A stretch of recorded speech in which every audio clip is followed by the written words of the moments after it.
रोज एक नई कहानी देखने के लिए चैनल को सब्सक्राइब करें और बेल आइकन दबाना ना भूलें। नित्या एक बहुत ही चुलबुली और अच्छी लड़की थी। उसकी शादी नील आहूजा नाम के एक लड़के से हो जाती है।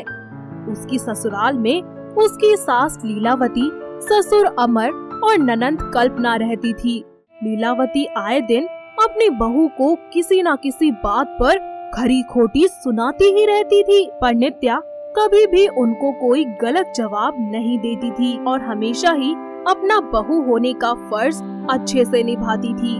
ऐसे ही एक सुबह, अरियोना स्वीटी, खाना बना या नहीं? माँ जी, ये लीजिए खाना। अरे ये क्या बनाया है तूने? ये दाल है या पानी?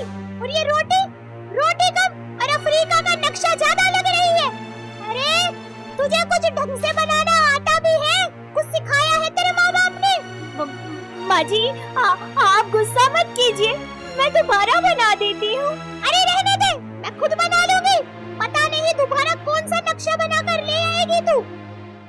इतना कहकर नित्या वापस से अपने काम में लग जाती है, तो वहीं लीलावती सारा दिन अपनी बहू से कोल्हू के बैल की तरह काम करवाती और जरा सी भी गलती होने पर उसे खूब सुनाती। वक्त बीतता जाता है और एक दिन नित्या को पता चलता है कि वो माँ बनने वाली है। वो जल्दी से ये बात जाकर अपने पति को बताती है। नील, सुनिए ना। क्या बात है, जरा जल्दी बोलो ना। अरे इतनी भी क्या जल्दी है, जरा 2 मिनट रुक तो जाइए। हमेशा घोड़े पर ही सवार रहते हैं आप। हाँ, जल्दी बोलो, क्या बात है? जी वो बात ये है कि मैं माँ बनने वाली हूँ और आप पापा। क्या तुम सच कह रही हो? नील उसका हाथ पकड़कर उसे नीचे ले जाता है। मम्मी, पापा, आप लोग सारे जल्दी नीचे आइए। अरे नील बेटा, क्या बात है? क्यों घर सर पे उठा रखा है तूने? अरे घर में एक मेहमान आने वाला है। मेहमान? अरे कौन सा मेहमान? अरे छोटा मेहमान। पापा, अब जल्द ही इस घर में बच्चों की किलकारी गूंजने वाली है, क्योंकि आपकी बहू माँ बनने वाली है और मैं पापा। सब लोग खुशी खुशी अपने घर में नए मेहमान के आने के लिए तैयारियां करना शुरू कर देते हैं और सभी लोग नित्या का काफी ज्यादा ख्याल रखना भी शुरू कर देते हैं। ऐसे ही 3 महीने बीत जाते हैं और एक दिन नित्या जब सीढ़ियों से नीचे उतर रही होती है कि तभी अचानक उसका पैर फिसल जाता है और वो सीढ़ियों से नीचे गिर जाती है। लीलावती जल्दी से अपनी बहू को हॉस्पिटल लेकर जाती है, जहां उसे आईसीयू में एडमिट किया जाता है। डॉक्टर्स उसका इलाज करते हैं। जैसे ही नील को ये बात पता चलती है, वो जल्दी से हॉस्पिटल पहुंचता है और अपनी माँ से बोलता है, माँ, ये सब कैसे हुआ और नित्या कैसी है? नील बेटा, तू हौसला रख, डॉक्टर नित्या का इलाज कर रहे हैं। थोड़ी देर बाद डॉक्टर आईसीयू से बाहर आकर बोलते हैं, जी आई एम सॉरी, पर आपका होने वाला बच्चा नहीं रहा। Your wife Nitya, she got miscarriage, और हाँ, हो सकता है कि वो अब कभी मां ना बन पाए। ये बात सुनकर पूरे परिवार पर दुखों का पहाड़ टूट जाता है। डॉक्टर की बात सुनकर नील आईसीयू में नित्या से मिलने जाता है। नित्या, तुम ठीक हो ना? नील, तुमने सुना ना डॉक्टर क्या कह रहे हैं? हमारा बच्चा ने इस दुनिया में नहीं रहा नील और मैं कभी माँ नहीं बन पाऊंगी। मेरे साथ ये सब क्यों हुआ? अरे नहीं नित्या, चुप हो जाओ, सब ठीक हो जाएगा और मैं हूँ ना तुम्हारे साथ। सभी लोग नित्या को लेकर वापस घर आ जाते हैं। वक्त बीतता जाता है।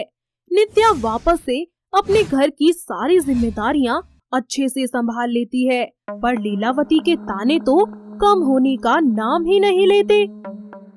ऐसे ही एक दिन लीलावती की दोस्त उससे मिलने उसके घर आती है। अरे आओ नीलम बहन, बड़े दिनों बाद आना हुआ।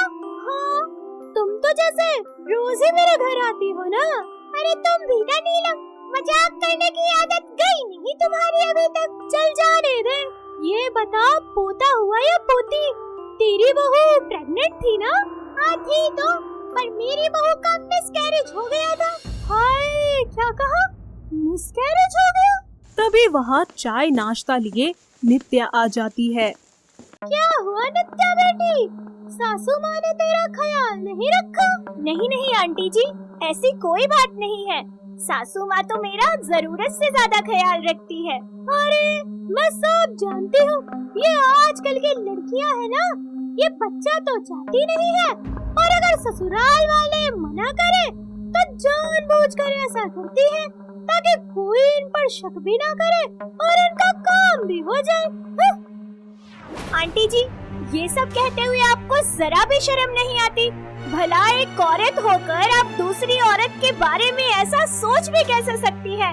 अरे एक माँ अपने बच्चे को कैसे मार सकती है? अरे सही कह रही है नीलम, जरूर तुम माँ नहीं बनना चाहती थी, तभी तो तेरे साथ दो बार ये सब हुआ। न जाने कैसी औरत है तू। बस कीजिए माँ जी, कम से कम आप तो ऐसा मत कहिए, आप तो सारी सच्चाई जानती है। फिर भी अरे काहे का सच? असली सच तो ये है कि तू कभी माँ बनना ही नहीं चाहती थी। कोई तुझ पर शक न करे, इसलिए तूने ये सारा षड्यंत्र रचा। नीलम आंटी और अपनी सास की बातें सुनकर नित्या रोती हुई अपने कमरे में चली जाती है। ऐसे ही वक्त बीतता जाता है और लीलावती अपनी बहू को नीचा दिखाने का कोई भी मौका हाथ से जाने ही नहीं देती है, जिसके चलते नित्या धीरे धीरे डिप्रेशन में रहने लगती है। और ऐसे ही एक दिन, अरे ओ कलमुही, कहाँ मर गई तू? यहाँ। जी माँ जी, कहिए। ये ले बाबा जी का भभूत और खा ले चुपचाप। पर ये किस लिए माँ जी? अरे ताकि इस घर में बच्चे की किलकारी गूंज सके। और क्या, चुपचाप खा ले, नहीं तो मुझे जबरदस्ती खिलाना भी आता है। पर माँ जी, ये सब कुछ अंधविश्वास है और मैं इन सब को नहीं मानती। मैं नहीं खाऊंगी ये सब। तभी वहाँ नील आ जाता है और ये सब होता देख गुस्से से तिलमिला जाता है। माँ, ये सब क्या हो रहा है? और आपने नित्या पर हाथ क्यों उठाया? अरे बेटा, तू नहीं जानता, ये औरत डायन है, डायन।